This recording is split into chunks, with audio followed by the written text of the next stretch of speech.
Pinas. Prices in recent weeks, the government begins distributing fuel subsidy for thousands of jeepney drivers and operators. But the subsidy does not cover bus, taxi, and UV express drivers. Could there be changes in the presidential race soon? The administration's standard bearer, Senator Bongo, says he's not ruling out the possibility of backing down.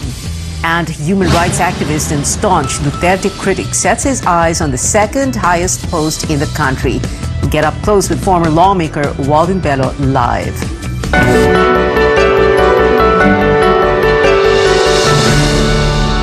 ₱1 billion for thousands of jeepney drivers and operators. The government begins distributing cash subsidy to help tide them over amid rising fuel prices and the COVID-19 pandemic.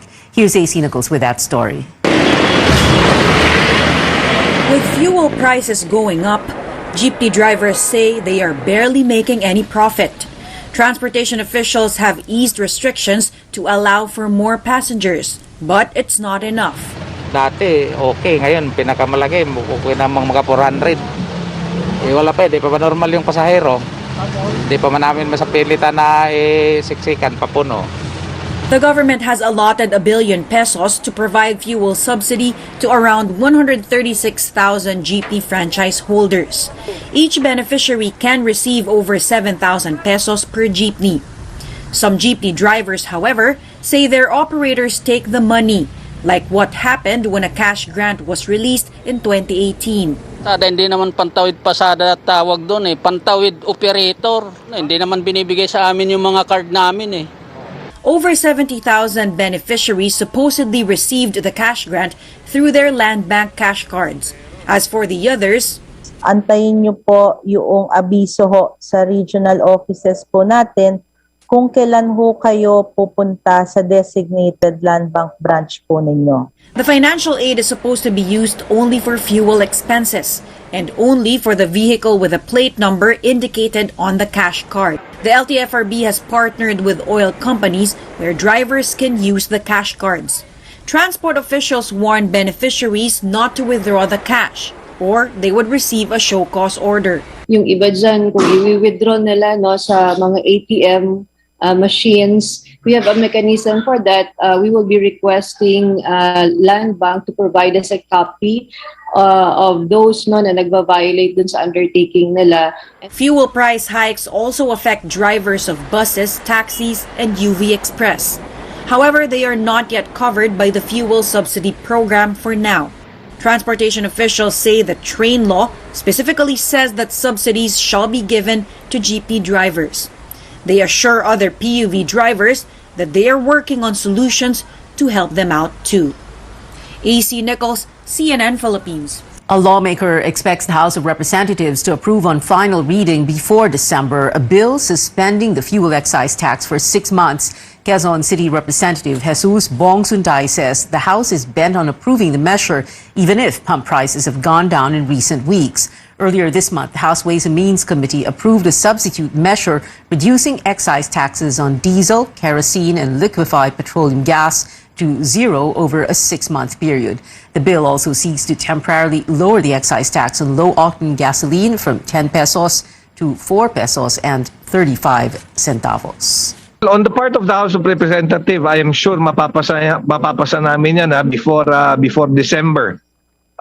Yung on the part of the Senate. Pero I'm sure yung mga kasamahan natin, mga senador natin would also want to give it as a Christmas gift to the Filipino people. Itong hinihingi natin is just a short reprieve. Actually, dun sa panukala ng aming inihain, we were just asking for 6 months. And willing pa kami maglagay ng ng kulatilya, a section na pagka umabot ito ng bumaba sa $65 per barrel, ibabalik na ulit yung additional na excise tax na ipinataw. At the Senate, Senator Grace Poe also filed earlier this month a bill that seeks the automatic suspension of excise taxes on regular gasoline, unleaded premium gasoline, and diesel. Now, amid the absence of a law requiring vaccination, President Duterte maintains employers have the right not to hire those who have not received COVID-19 shots. Mr. Duterte says this is not discrimination, but a move to protect the workforce. Meantime, the Labor Department says the policy requiring on-site workers to be inoculated will be implemented starting December 1st. Our Tristan Odalo tells us what options are left for the unvaccinated. Kung ikaw gusto ng trabaho, tapos ayaw mong magpabakuna, hindi obligado ang employer na tanggapin ka. President Rodrigo Duterte maintains his stand that employers are free to decide on whether or not they will hire unvaccinated workers. In a speech on Tuesday night, Mr. Duterte says the no vaccine, no hire policy is not discriminatory. He adds some unvaccinated people may invoke religious rights for their refusal to get inoculated. So, ang rason dyan is, hindi ako discriminate. Kung hindi, binoprotektahan ko yung negosyo ko. Meantime, the Labor Department says the implementation of the IATF policy requiring vaccinated workers for on-site jobs on December 1st is a go. No additional guidelines will be issued since the two previous IATF resolutions define the policies for vaccinated workers. Under IATF Resolutions 148 and 149, unvaccinated workers must undergo regular RT-PCR tests at their own expense. It should be done once every 2 weeks. Partially vaccinated workers no longer need to undergo testing, but they must receive their second dose as scheduled. This is the first time naman po, remember yung advisory ng DOLE, the highly encouraged, is still there. And in fact, the law naman says it's not mandatory. That's why what we're saying here is you do have an option if you don't like to be, kaya yung mandate na yan is not, kasi kung ayaw nyo ho, yun nga, pwede naman mo kayo magpa-test regularly. Labor Group Mayo Uno slams the IATF policy requiring vaccinated workers for on-site jobs. The group says the government has yet to fix its rollout of vaccines, so why pass the burden to employees? The Labor Department offers options for unvaccinated workers. Pwede ho siya mag-work from home. Pero kung wala na po at kailangan talagang on-site, pwede naman siya mag-work, di ba ho? Magpa-testing lang. Kung may leaves siya, it will apply. Kung wala na, we will have to go through the no work, no pay. Tristan Odalo, CNN Philippines. President Duterte, in an executive order, says government and private employees who will receive COVID-19 shots during the 3-day national vaccination event on November 29 to December 1st will not be marked as absent if they present proof of inoculation. Telecom firms, banks, and e-commerce platforms are not leaving things to chance. They're sitting down with government agencies today to address the recent spamming activities targeting job hunters. Initial investigations trace the text messages from crime syndicates abroad. Globe says it has already filtered 1 billion messages with malicious content. Most of these campaigns really do come from global syndicates. We've updated the filters. Hopefully, Globe customers will feel today that they should not see some of these messages anymore. We've tweaked it. I'm sure the scammers will update the contents of the messages, but then we'll just have to tweak it again and hopefully arrest it. Some of the sources that we have seen, again, we've tried to block them, but then again, they keep on hopping around, right? So it will be cat and mouse. Telcos also say they will send an advisory against these text scams to their subscribers. For its part, Lazada is reminding customers to only transact through its official website and app and communicate only with its legitimate marketplace sellers. The e-commerce giant says it will never ask for personal account details via text or social media. Yet another cyber attack, this time against an upscale retail chain. SNR said a data breach may have compromised some membership information, such as contact details. But the company added that its members' credit card and other financial information are safe and secure. The National Privacy Commission says it received SNR's report last November 15th, a day after the cyber attack. The company made the incident public only this morning. SNR said it immediately carried out cyber security protocols. Up ahead, one senator reveals Pharmally executives Mohit and Twinkle Dargani spent nearly 2 million pesos for their aborted chartered flight to Kuala Lumpur. And President Duterte says the country is, quote, slowly but surely beating COVID-19. Details next on Newsnight.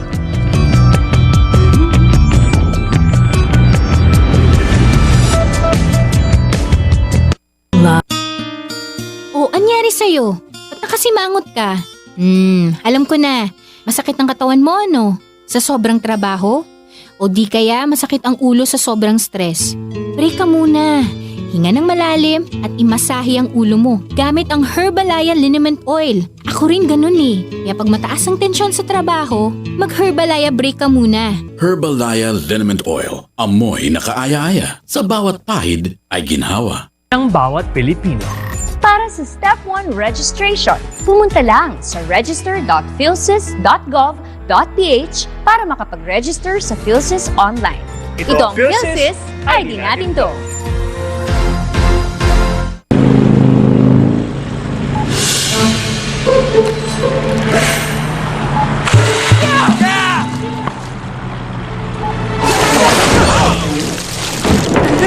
Discovery Plus is here!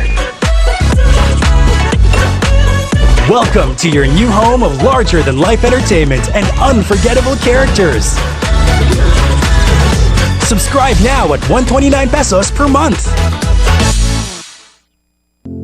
Sa pagbangon ng mga Pilipino, saludo ako sa mga taong patuloy na humaharap sa hamon ng pagbabago. Bilang isang ina, handa akong gawin ang lahat para sa kaligtasan ng aking mga anak. Pandemya man, tuloy pa rin ang serbisyo para malinis ang kapaligiran. Serbisyong publiko para sa kaligtasan ng lahat. Sa panahon ng krisis, ikaw, ako, magtulungan tayo. Saludo ako sa Pilipino. Petron Diesel Max keeps your engine clean and protects it against corrosion, so nothing gets in the way of your engine's power. Petron Diesel Max. Tough outside, clean inside. This is the Manila Bulletin, traversing time and truth since 1900. The newspaper with a century-long legacy of standing witness to the country's history and development. Today, the Manila Bulletin strives to make the nation be fully informed, and the Manila Bulletin will continue to inform, inspire, empower, telling timely stories and timeless truths through this century and beyond. Sino nga ba ang masarap kainuman? Di yung magaang kasama. Sun Mig Light was introduced in 1999 at just 100 calories. True to its name, this beer was light and less filling, making it magaang sa tiyan para sa mahaba-habang inuman. So the main difference of Sun Mig Light with the other beers is its calorie content. Sun Mig Light has lower calories because it has reduced amount of these other components, the residual carbohydrates and proteins. This pioneering light beer brand built strong affinity among the younger crowd because of how it uses the brand's platform to spark conversations on important social topics during these challenging times. Whether it's the pandemic or another full day at work stressing you out, grab a Sun Mig Light to unwind and reset over an inuman with friends.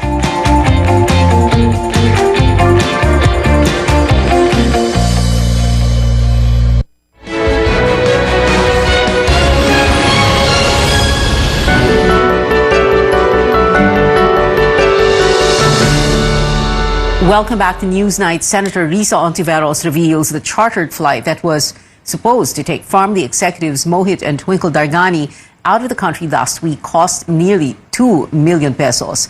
Ontiveros presented a confidential contract obtained from a source from two Singaporean companies, the rental firm Seletar Jet Charter and its client Air Charter Service. It shows a quotation of $37,000 or around 1.85 million pesos for a private flight from Davao City to Kuala Lumpur in Malaysia on November 14th. The senator wants to know how they managed to almost flee the country despite an immigration lookout bulletin order against them. The Darganis are detained in the Senate for refusing to submit documents subpoenaed by lawmakers. Tax experts tapped by the Right to Know, Right Now coalition say Farmly owes the government over 5 billion pesos in taxes for 2020. Ontiveros believes the Dargani siblings may not have been paying the right taxes. The next Senate Blue Ribbon Committee hearing is set for Friday. Almost 2 years into the pandemic, President Duterte says the country is steadily making progress in the fight against COVID-19. We are slowly but surely making progress in our COVID-19 campaign. Second, I am very pleased to inform the entire nation that we continue to beat COVID-19. Recent statistics affirm this. But the president urges the public to stay vigilant and continue to observe safety protocols. This afternoon, the health department reported 890 new COVID-19 cases, the second time this week that infections were below 1,000.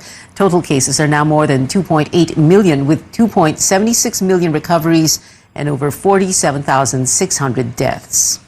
The Philippines receives a new shipment of 700,000 doses of the AstraZeneca COVID-19 vaccine.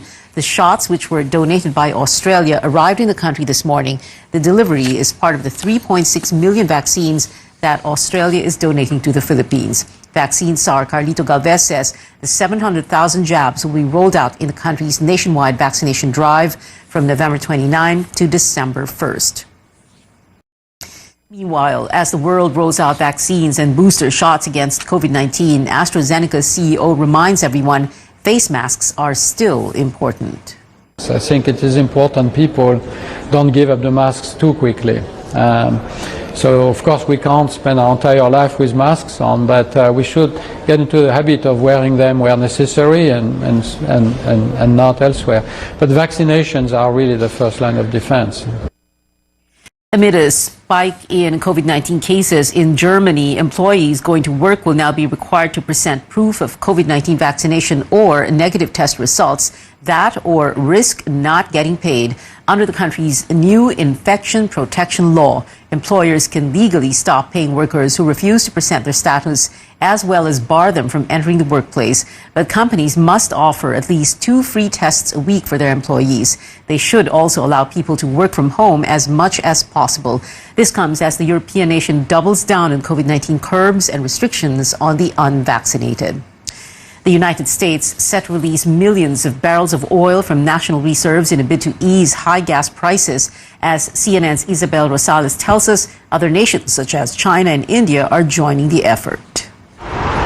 Mounting pressure to lower rising gas prices. I think they're ridiculous. They keep going up and there seems to be no end to it.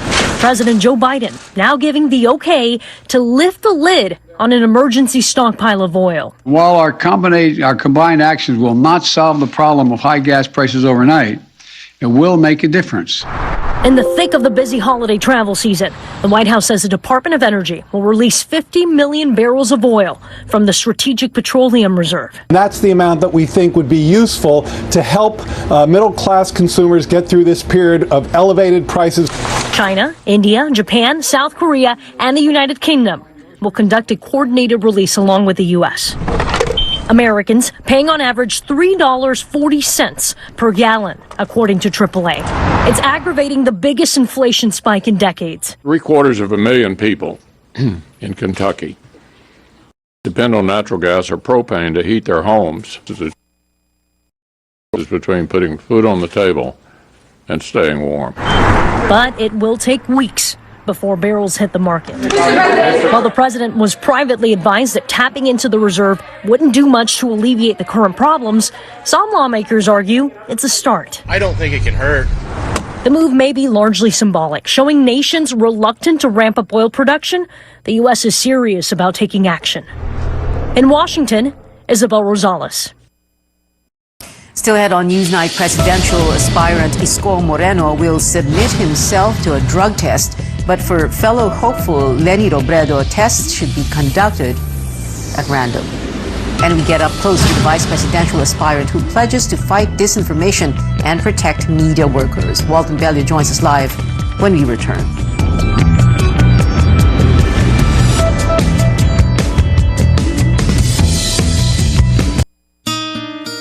Oh, anyari sa'yo? Ba't nakasimangot ka?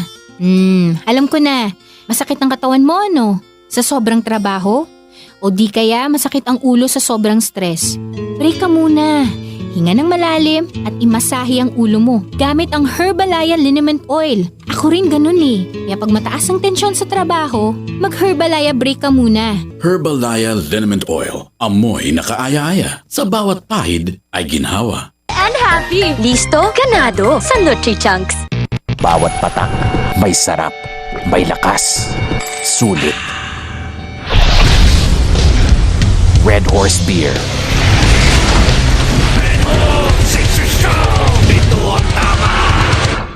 Boracay has put the country on the map for domestic and international tourism.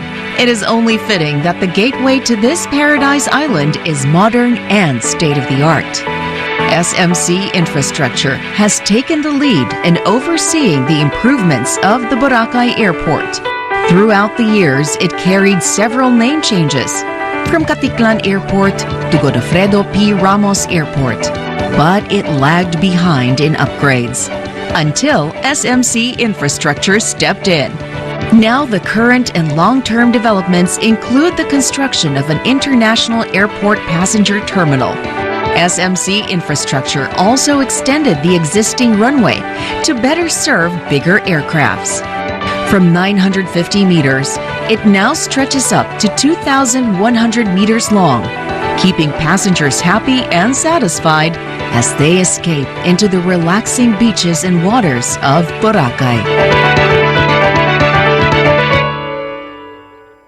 Namamasko po!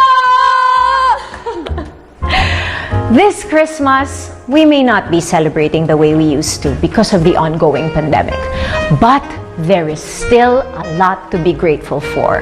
And definitely a lot of ways we can share the Christmas spirit with others. Ngayong Pasko, bukod sa paghahanda natin ng salo-salo sa sarili nating tahanan, samahan niyo po kami ni Isa na mag-sponsor ng iba pang pamilya para sa kanilang Pure Foods Noche Buena. Mula sa halagang 800 pesos, maaari na tayong magbahagi ng Pure Foods Fiesta Ham, Tender Juicy Hotdog, TJ Spaghetti Sauce. Your new favorite viands are also now made ready to eat by Pure Foods.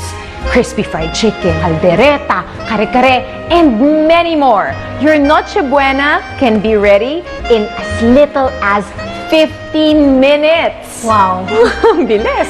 Isang kompleto at masayang pagdiriwang ng Noche Buena ang naghihintay para sa inyo at para sa pamilyang reregaluhan ninyo ng Pure Foods Noche Buena Pack. Ito ay mahahanap sa San Miguel Foods website. Magtungo sa thehub.sanmiguel.com.ph.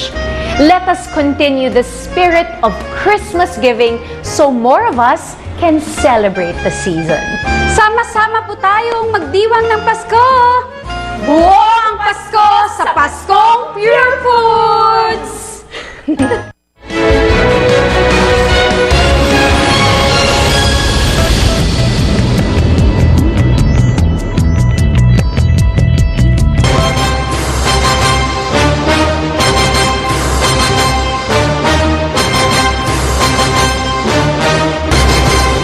Welcome back to CNN Philippines. Senator Bongo's presidential bid may not be set in stone. In an interview, the administration's presidential bet admits he is still in a state of shock. Go explains he was all set to run for vice president in next year's elections, but had to step up on orders of his party, PDP Laban. Sumasagi sa isip mo yun, sir, to just withdraw? I'm not saying na ganun po, pero nag-aantay lang po ako ng sign sa ating Panginoon. Thank you, sir. Para bigyan po ako ng lakas. I'm hurting po, sa totoo lang. Nasasaktan po ako sa sitwasyon sa ngayon. So, yun po ang aking nararamdaman. Kung kailangan ko pong magsakripisyo para sa Pilipino, kailangan ko pong magsakripisyo kay Pangulong Duterte at sa pamilya. Gagawin ko po. Kasi wala naman po akong ambisyon na maging Pangulo. President Duterte is endorsing Bongo as his successor. Some lawmakers also say the president wants them to vote for his daughter, Sara Duterte, as the next vice president. Sara, however, is running with former Senator Bongbong Marcos. Now, while possible changes in the 2022 presidential race remain to be seen, an expert points out no candidate anointed by the sitting president is assured of victory in the polls. Veteran campaign manager Ronnie Puno says this was proven when former President Fidel Ramos endorsed then Speaker Joe De Venecia in 1998. It was the same thing for ex-President Gloria Arroyo, who backed Gilbert Teodoro in 2010, and the late former President Noynoy Aquino, who supported Mar Rojas in 2016. Puno says this is because Filipinos usually seek change during elections. For political strategist Maluti Kia, Go or Bongo may have the same fate as those endorsed by the former presidents. She says the senator, who only came into the political scene when Mr. Duterte became president in 2016, needs to, quote, stand on his own. Tiquia adds the tandem of Senator Ping Lacson and Senate President Tito Soto may emerge as the dark horse. It's not easy as just because you're the aide, everyone will follow the president. Yes, we have a very popular president, but it takes more than just being around and being active in the arena. You know, if you're going to look at tandems, the tandem of Lacson and Soto have all the experience, combined experience. When you pit them against Senator Go, medyo mahihirapan yun. And then there is no vice president. It's a very ludicrous situation. Catch the replay of my interview with Ronnie Puno and Maluti Kia on Politics as Usual this Sunday, 7 in the evening, only here on CNN Philippines. Presidential aspirant and Manila Mayor Isko Moreno is set to undergo drug testing at the Philippine Drug Enforcement Agency headquarters in Quezon City tomorrow morning. He says he's open to taking any type of drug test, assuring the public he is not into drugs. Moreno will be joined by his running mate, Dr. Willie Ong, and his senatorial bets, Jopet Sison, Carl Balita, and Samira Gutok. Moreno earlier wrote to PIDEA asking the agency to immediately test him for the use of cocaine, shabu, marijuana, and all other illegal substances. Vice President Leni Robredo Miwa says she would rather take a random and unannounced drug test. Robredo made the statement while her fellow aspirants were announcing their drug test results. She says surprise tests would be better to reveal the, quote, real situation. Robredo adds it is self-serving to submit herself to a drug test, but that she is ready to do it anytime.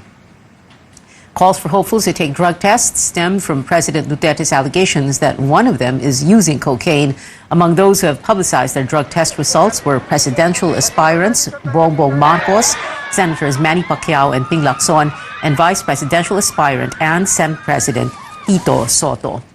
Meanwhile, Vice Presidential aspirant and Davao City Mayor Sara Duterte says she took the tests, which all turned out negative, following the request of her running mate, Bongbong Marcos. Mayor Sara adds this is to show their, quote, common stance against illegal drugs and to support the call for transparency among aspiring public officials.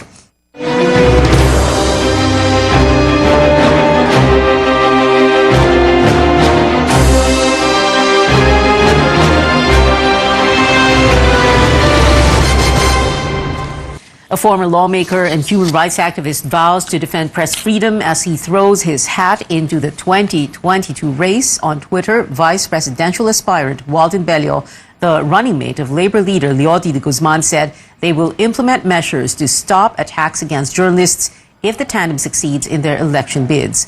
Bello adds they will shut down troll farms and move to restore the franchise of embattled media giant ABS-CBN. The aspirant also remembered the Maguindanao massacre 12 years ago and pledged to seek justice for the victims. 58 people were killed in the incident, including more than 30 media workers. We now have with us for Up Close, Vice Presidential aspirant Walden Bello. Good evening, sir. Thank you very much for joining us. Very quickly now, let's go through these promises you made about protecting media workers and journalists. Go ahead, sir. Let me just say that the role of the media is extremely important. We do have a number of major proposals to protect journalists. I would say that we do need a special prosecutorial team that would be just focused on investigating and making sure that justice is done when it comes to the killings or the hurting or the threatening of journalists. That I think is extremely important. We did say that yes, we are going to push for the restoration of the ABS CBN franchise, and we will dismiss all charges that have been made up by the Duterte administration against Maria Ressa and Rappler. Pia, the problem really is not just random violations by politicians. It is really the mood of being anti-free press that encourages these kinds of violations below. And Malacanang under President Duterte has been so anti-free press, that it's almost like a license to people that would like to destroy the freedom of the press because their interests are being affected, Yes. by local and national journalists. Yeah. So we really need to get this atmosphere of intimidation that Sir. is represented by Duterte. That is number one. Yes. That Well, has sir, to be removed. let's be very specific. When you say that number one, you're going to move to restore ABS-CBN's franchise and dismiss all these cases against Rappler's Maria Ressa, how exactly are you going to do that? Because of course, franchise is the responsibility hawak yan ng House of Representatives. So President Leody de Guzman would order or coax congressmen to give ABS-CBN its franchise, and then for the cases against Maria Ressa et al., you're going to order the judge to rule to dismiss the cases, or to say that Maria Ressa is not guilty. Ganun po ba? Yeah, on the second, on Maria Ressa, you remember it is the executive that has launched these charges against Maria Ressa. Okay, Wasn't it a private citizen? It was a private citizen who filed the cases. Yes, but it is backed by the executive. Okay, and I think that once you have a different administration, that basically says it is not going to support, the prosecution of these charges against Maria Ressa. I think that will make all the difference. Alam mo Okay. nagbibiro tayo eh. Hindi naman yung private citizen na yun is really the one. He's being pushed by Malacanang. That's it. Wag na tayong magbiroan. That's Duterte's ploy. And if we but to go to the second point, yes, Congress will have to take a role in terms of restoring the franchise. But we all know naman, that the reason that those members of Congress voted, to take away the franchise Is against because the ABS-CBN president spoke out was against because of ABS. Malacanang. Yes. You know, Okay. was Well, because of yes. Malacanang's pressure. Well, So, of course, yes.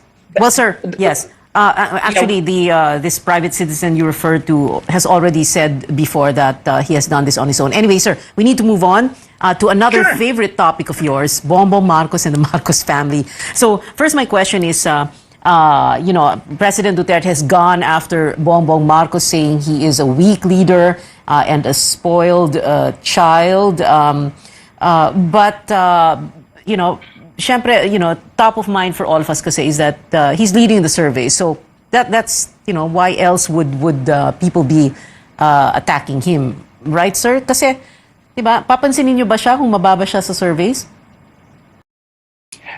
Well, the problem really is, that the Marcos family has, participated, led this effort to try to paint what were the most nightmarish years in our country as a golden era. No?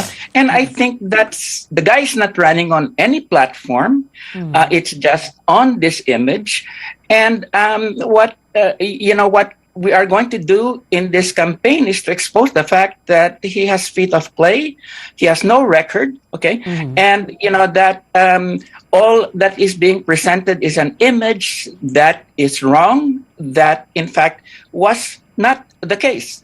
He's running on the Marcos legacy of repression and oppression and exploitation. And I think by the time that this campaign is midway, this guy's going to go down in the polls. I mean, Filipinos will appreciate the truth about this fellow. I mean, this is Marcos running again. Is as I said, this family raped the country for 14 years. They never made any apologies, and this guy wants to rape the country again. Filipinos are not that foolish. And this is why you want to campaign against them, because, as some people have said, a Marcos victory at the polls would be like vindication for them, right? And in a sense, these elections are like a referendum, not just on President Duterte, but on EDSA 86, correct? Well, I mean, I think that's true. It will be a referendum on, to some extent, on the inadequacies of what happened of the EDSA government. But I think more important is, that this is really an image of the past, the Marcos era, that is untrue, that is being sold at this point in time. As we said, I and my running mate, Leody de Guzman, are out to, the reason that we're in this process is because we are out to stop the Marcos Duterte axis of evil. And in order to do that, we are presenting a vision for the future that does not bring us back to the dark era of the Marcos period.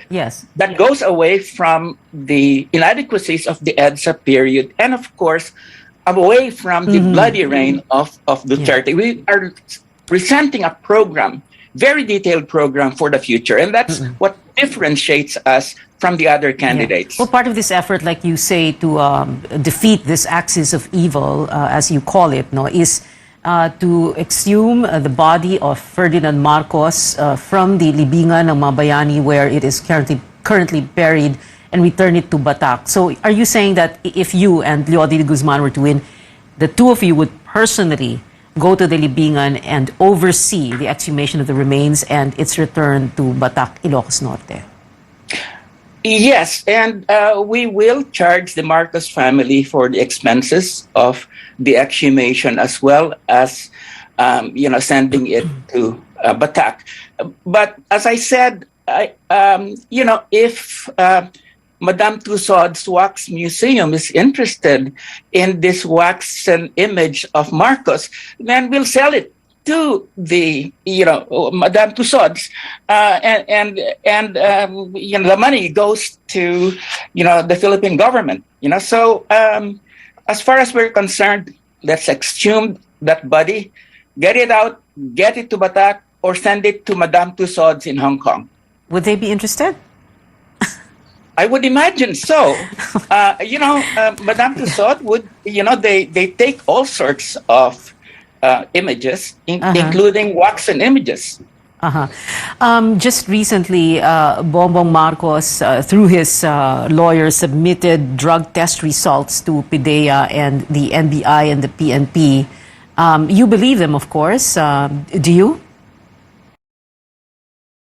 I would never believe anything submitted by a liar like Marcos. I mean, this guy lied about his university degree, right?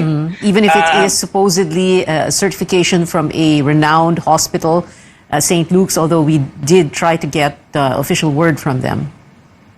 Well, I would not put anything beyond this family. They could buy St. Luke's for all I care. This is not something that you would take firsthand coming from Marcos. And as I said, if the COMELEC wants to requires us to do drug testing, Calyode and I will do it, but we're not going to do it to participate in this circus that is mainly out to clean Bongbong Marcos. No, this is not. And unfortunately, Isko Moreno and Soto, etc., they're all participating in this circus at this point in time, and it's shameless. It's shameful. Okay, well, Lenny should- Robredo said she would undergo drug testing, basta random. But anyway, sir, we need to take a very quick break. When we return, we'll still have with us Vice Presidential hopeful Walden Bello, plus nominations out for music's biggest night, and among the frontrunners, 3 Phil-Am artists. Find out who else got nods after the break.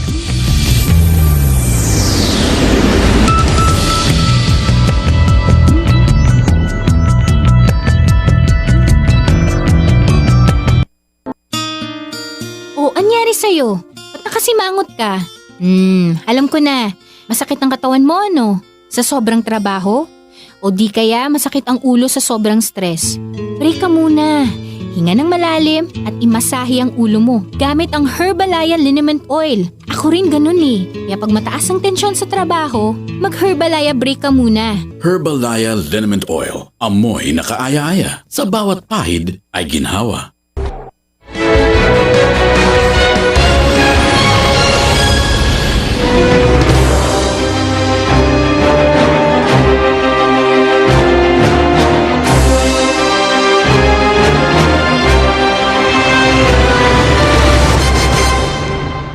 Welcome back. This is our up-close segment with Vice Presidential aspirant Walden Bello.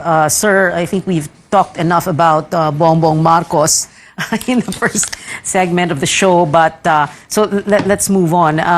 There are a few questions here about the government's pandemic response and how you and Calyode de Guzman, if you were to win, would like to handle differently the pandemic, the crisis. Well, we have a 13-point program, to contain COVID-19. One of the first elements of this is that we want to be able to have 75% of the population have a second dose by September 2022. That is very close, if not on herd immunity. Okay, and we will also want to make sure that all 50% of seniors have a booster shot by then, and 100% of healthcare workers and 50% of the immunocompromised. Okay. Secondly, we will make sure that we will allocate 250 billion pesos for the budget for FY 2023, which is the fiscal year we will be there, to COVID-19 related medicines and vaccines, as well as treatment. And we will prioritize the purchase of Milsarvir, which is one of the major COVID-19 mitigation medicines. And we will make sure that the first line of defense is preventive measures, and that first line of defense against COVID-19 is in fact in place. So this 13-point program is very much all linked to each other. But Pia, the important thing is that we are able to generate the resources to be able to have an effective program. And we are going to do that by taxing the rich, making sure that there's hemorrhage of payment of foreign debt is stopped, okay? And making sure, that, all of this allocations for things like the NTF ECLAC, which is LCAC, Yes. Okay. is reallocated to the health budget and particularly to COVID-19 containment. okay. So we have the measures and we have the proposals to fund them, because it is irresponsible to have measures without also presenting proposals to fund them. And that is what you see in our program. All right. Yeah, well, I'm sure all these big businessmen heard you when you said you taxed them. But anyway, I wish we had more time. Tax them. Yeah. We're talking about $1 trillion pesos to be gained, from taxing the top 250 billionaires in the country. And we're serious about that. Thank you so much for being with us. I hope we can have you back here again, Vice Presidential Aspirant Walden Bello, sir. Maraming salamat po. And now, before we go, nominated for major categories in the 2022 Grammys are 3 Phil-Am musicians. Pop newcomer Olivia Rodrigo is the first Filipina with nominations for the 4 top categories. With her debut album Sour considered for Album of the Year, the 18-year-old is up for a total of 7 Grammys. The prestigious body also recognized previous Song of the Year winner, Her. The singer-songwriter scored 8 nominations, with Best R&B Performance among them. And third, the artist is rapper Saweetie, who is of Filipino and Chinese descent, nominated for 2 categories, including Best New Artist alongside Rodrigo. A surprise frontrunner in the list is multi-genre musician John Butties, up for 11 Grammy nominations. And that is it for now. We have 31 more days before Christmas. Join me again on news.ph at 7 p.m. I'm Pia Ontiveros for Newsnight, where we go above and beyond the headlines.